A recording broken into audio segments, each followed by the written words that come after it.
Welcome back to Between the Silos, where we talk about sales and marketing alignment and why so many companies struggle with it. Today, I'm joined by Rachael Horn. Rachael is a growth partner at Vi. Rachael brings 7 years of marketing experience across industries from healthcare and hospitality to construction and tech. She spent much of her career building strategies and managing marketing operations for companies nationwide. Today, she's here to share how proactive planning can help you get ahead in 2026, protect your market share, and maximize your marketing investment. So thanks for joining, Rachael. Yes, of course. Thank you so much for having me. I'm excited to talk through this today. Yeah, me too. So we are entering Q4 of 2025, which means most companies are doing 2026 budget planning. And so here's what I keep seeing. Marketing gets treated as an afterthought in the budgeting process. And then leadership wonders why their market share is shrinking and their sales teams are struggling.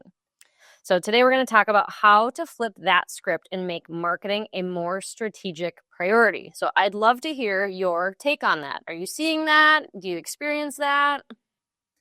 Oh, yeah, I've definitely experienced that working in marketing for the past 7 years. So, for an example, when I was an account manager in healthcare, I'd get these panic calls from the director of business development. They would be saying, "We're down on census. I have to report to our regional director next week, and I need social campaigns and email blasts right now to get more leads."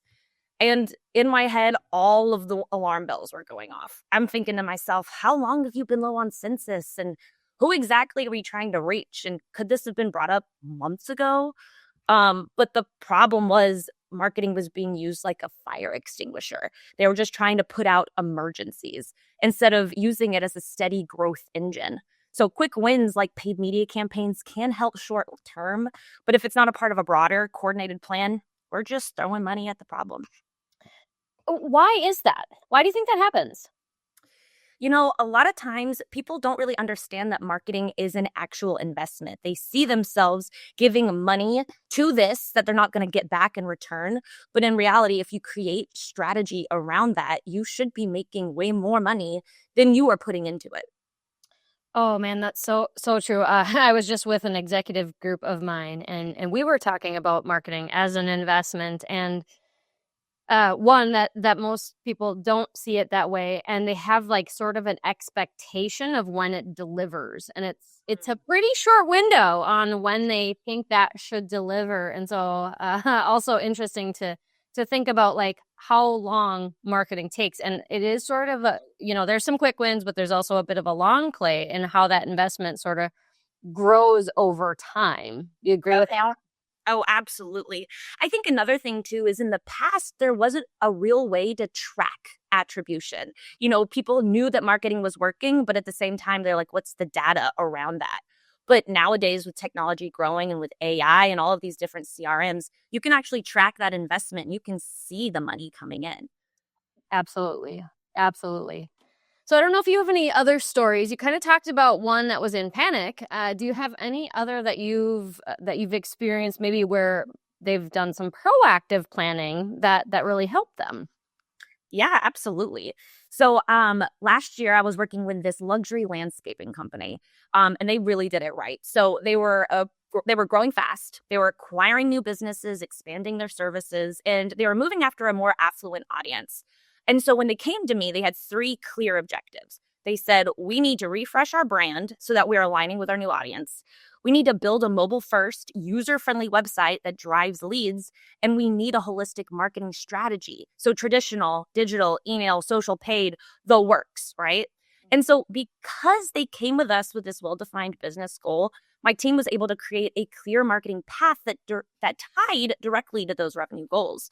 And so that plan helped them grow. It supported the acquisitions and they were able to hit their lead gen goals.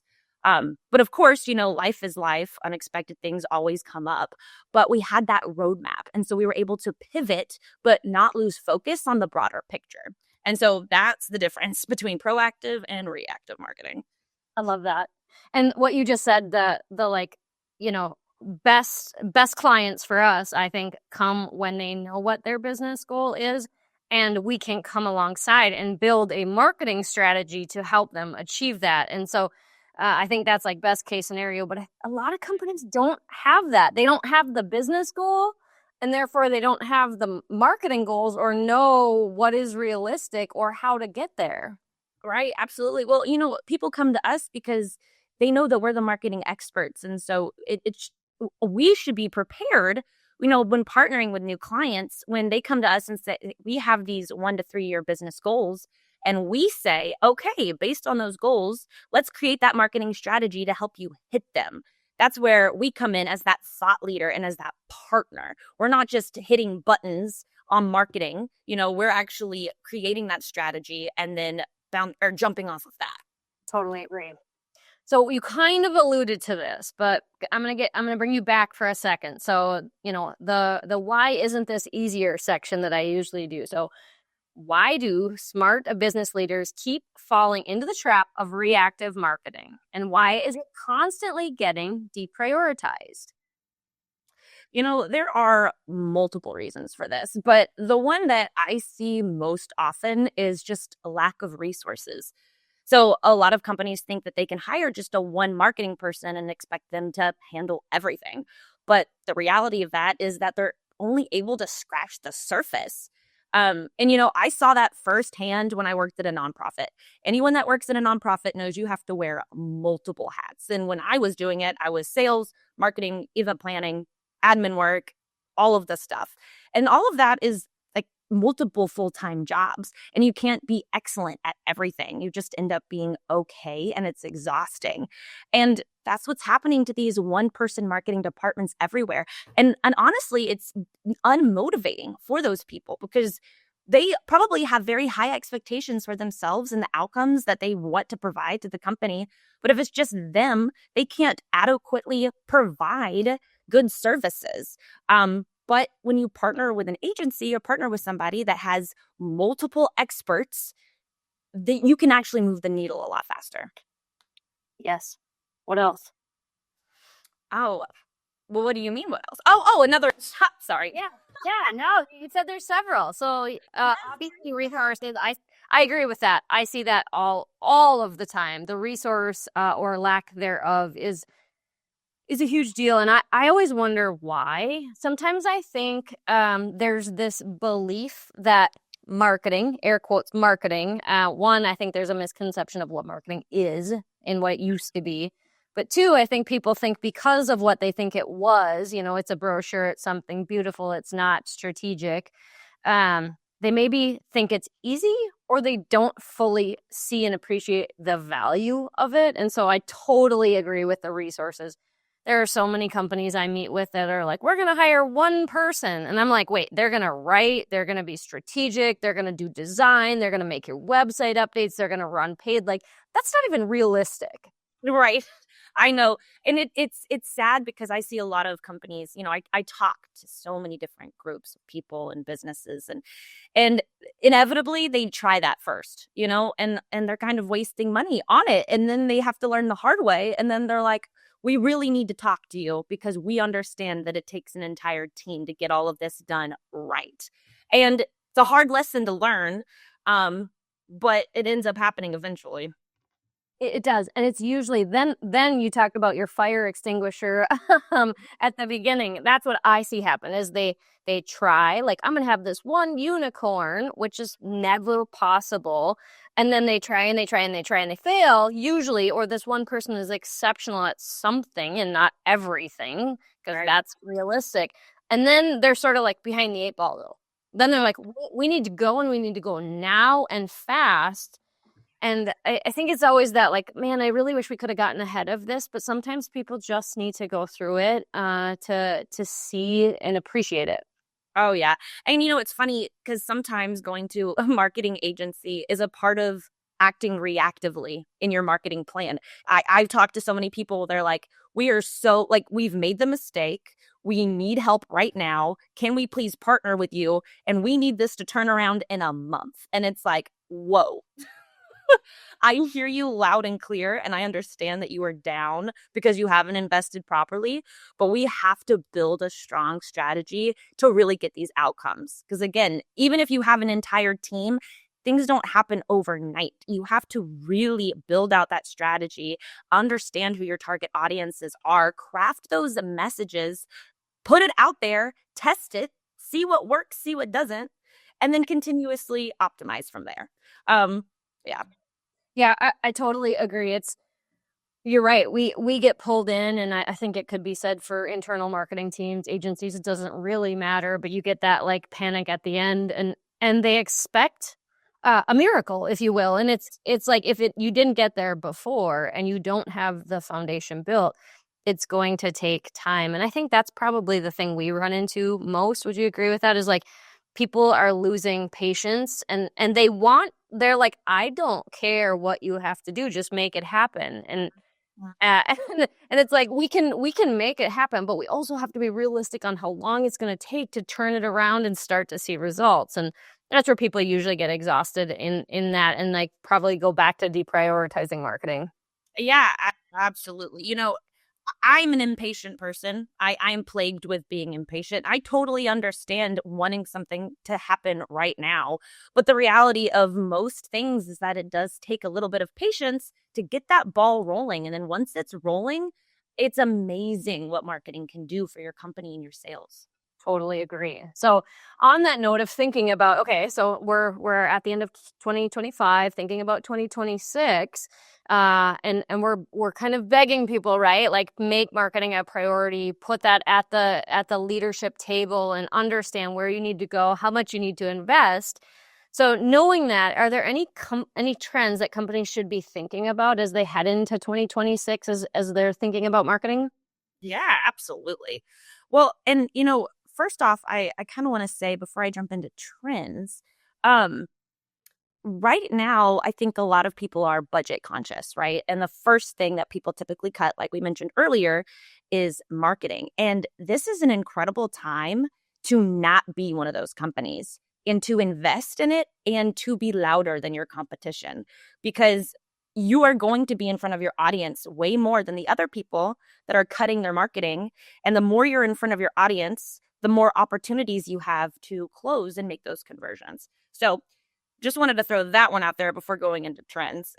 But It's interesting. So before you do that, Rachel, yeah. I agree, and I think when people hear that, they think that that's a marketing pitch to do more marketing, right? Like, of course, we're going to say that we're in marketing, Right. but when you like step back outside of your own universe and look at that, like it is quite logical to be like, if everyone is in fear and panic and pull back, the competition is just getting really small, and so like your opportunity just by nature is much larger if you don't match where they all are in the pullback and you're like, I'm gonna actually double down and take advantage of this shrinking competition.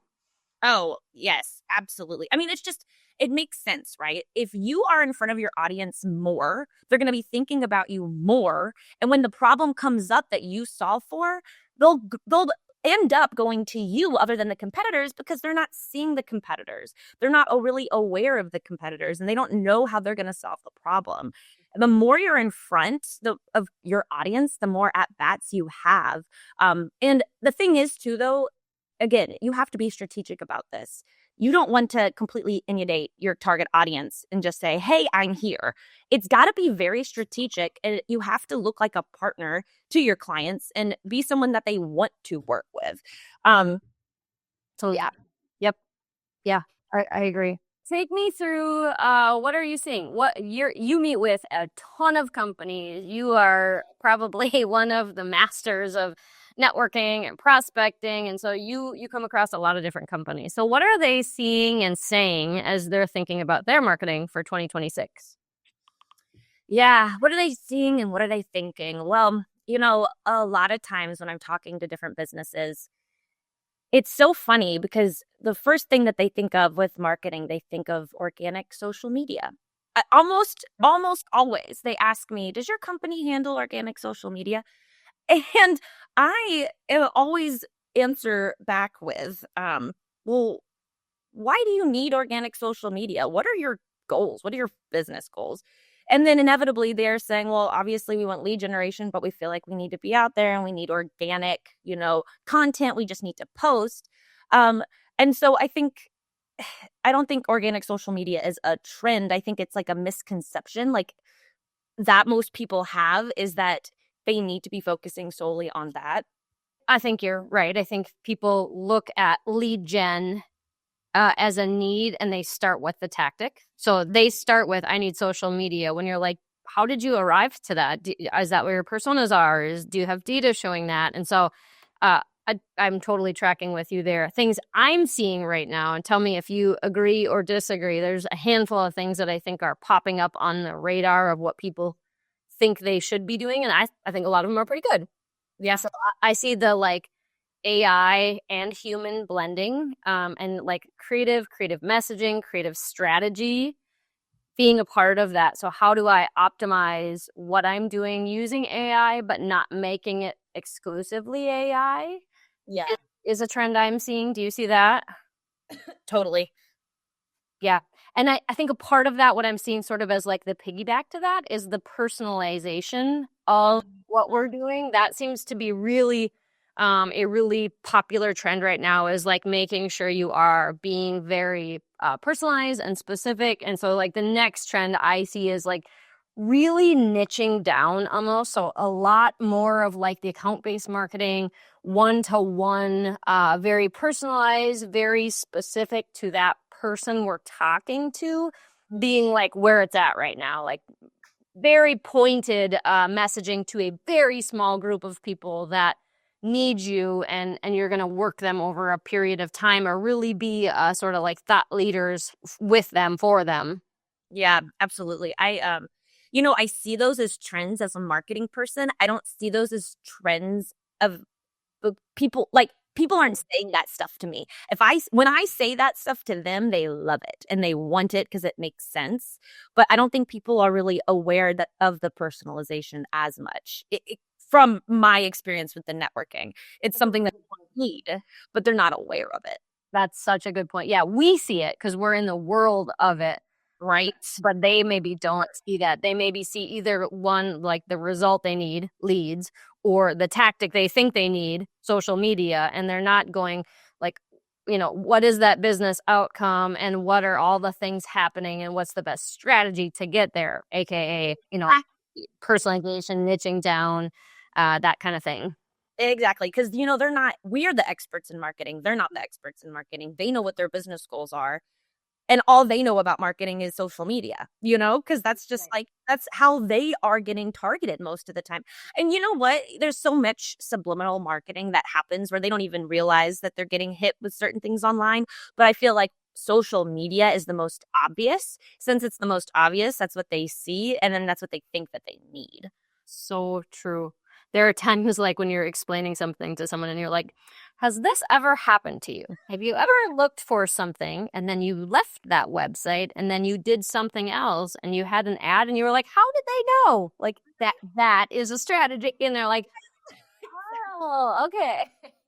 Exactly. And then if it's a good marketing team, then whatever they're getting is niched down to who they are. And then it's even creepier, but it works. Absolutely right. Yeah, totally agree. What about events? Are you seeing that as a thing people are talking about right now? Events and direct mail, I feel like, are two things that sort of come and go on the on the marketing radar. Oh yeah. I see events being very huge. You know, I in so I focus pretty heavily in like the commercial real estate, construction, service industry world, and I go to a ton of events. And so many of these companies are investing in sponsoring happy hours, or sponsoring like golf tournaments, or they're trying to be a part of panels to talk about their business but also be thought leaders. And it is a very it is a very strategic way to market. And it's a very successful way to market because you are building a relationship. You are providing a space for people to gather and have community and talk. And when they see your logo and your brand tied to that, then they think positively about that. It's a subliminal marketing, not ploy, but tactic. And it really does work. And then the more that you are seen as a thought leader, and the more you're talking and educating your audience, instead of pushing your or your solution, you're just educating about how the problem can be solved. It's a lot easier to get that business. Totally agree. I think what you said really resonated is that like going to those, I see events being a really big deal right now as well. A lot of people are like, they really are craving that, but the building of relationship and thought leadership in there and like bringing value being such a critical piece that maybe can sometimes go missed. Like you go and you shake hands, but you forget to like bring value and foster a true relationship there. Oh yeah. I was actually at an event recently, and it was talking about that. They were saying, you can go to as many events as you want, but if your main goal is just business and just conversions, people are gonna see right through you and they're not gonna want to work with you. You have to build that relationship first, and then also showcase that you are intelligent and that you can provide a good service and that you'll get work done. But most people want to work with good people. So true. So true. Love it. All right. I think we hit on it. I think the the message is like make sure you have a strategy and make sure that one, you have a business strategy, but two, you're bringing along your marketing team and building a thoughtful marketing strategy at the beginning instead of reacting and panicking when you're behind. Agree with that? Oh, completely agree. And making sure in the front end while you're building that strategy, aligning on KPIs, the key performance indicators, so that as you're working through the strategy, you know when you are achieving that success and you can constantly revert back to that. And you can change it too if needs change. I mean, but it's good to have that base from the get go. Agree. All right. Are you ready for the hot seat? Yes, ma'am. So you're a yoga teacher. What's your all-time favorite yoga pose? This is a good question. I have multiple. I think the one I'm going to say today is the pyramid pose, because it is typically, it's just a really good stretch. It's just a really good stretch, hamstring stretch. It could be a good back stretch. I love pyramid. Okay. Interesting. I'm like, child's pose, really relaxing. Nope, pyramid. Okay. Child's pose is good too. Network in person at a conference or one-on-one via Zoom? Network in person. Absolutely. One-on-one via Zoom is what happens after meeting them in person. Yes. Yep. I knew you were going to say that. That seems so obvious. Morning meetings or late night emails? Morning meetings for sure. Okay. Yep. All right. Awesome. Well, Rachel, it's been incredibly valuable having you on. I think our listeners now have a clear roadmap for approaching their 2026 marketing. At least I hope they do. So thank you for sharing all of your insights. Yeah, absolutely. This has been fun. Thanks for having me. And for all the listeners out there, make sure to hit the subscribe button so you always know when a new episode lands. Until then, don't forget, the best things to happen to your team will always happen between the silos.